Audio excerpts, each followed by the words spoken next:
বাঞ্ছারামপুরে প্রতিবন্ধী কিশোরীকে ধর্ষণের অভিযোগে ইমাম গ্রেফতার। ব্রাহ্মণবাড়িয়া ও বাঞ্ছারামপুর প্রতিনিধি। সংবাদের শুরুতেই আছেন আকলিমা রশিদ আলী। ফারজানা রশিদ আলী রোববার সহযোগিতায় শুনছিলেন সংবাদ শিরোনাম।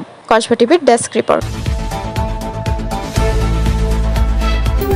কসবা টিভি, হৃদয়ে বাংলা। এখন বিস্তারিত জানাচ্ছেন আফরোজা রশিদ আলী।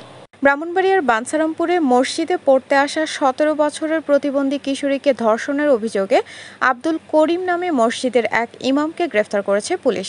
শনিবার দুপুরে তাকে আদালতের মাধ্যমে জেলা কারাগারে প্রেরণ করা হয়েছে। এর আগে শুক্রবার 4 এপ্রিল রাতে উপজেলার সোনারামপুর ইউনিয়নের শান্তিপুর উত্তরপাড়া বায়তুল মামুর জামে মসজিদের সামনে থেকে তাকে গ্রেফতার করা হয়।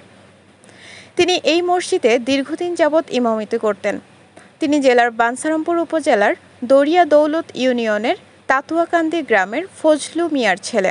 জানা যায়, শান্তিপুর মসজিদে রমজান উপলক্ষে দারুল কেরাত পড়তে যায় একই গ্রামের শারীরিক প্রতিবন্ধী কিশোরীটি।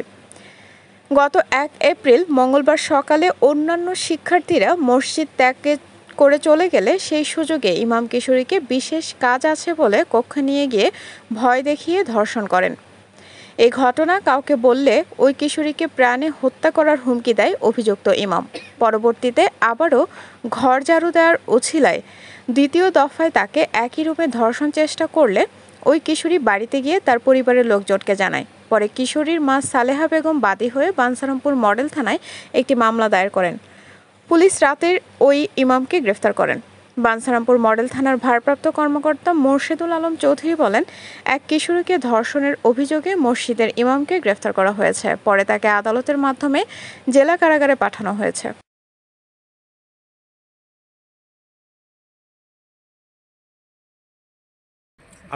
একটু আগে আমাকে বললেন যে শয়তানি ভর করছে, শয়তানি করাইছে। আপনি পড়াশোনা করছেন কোত্থেকে?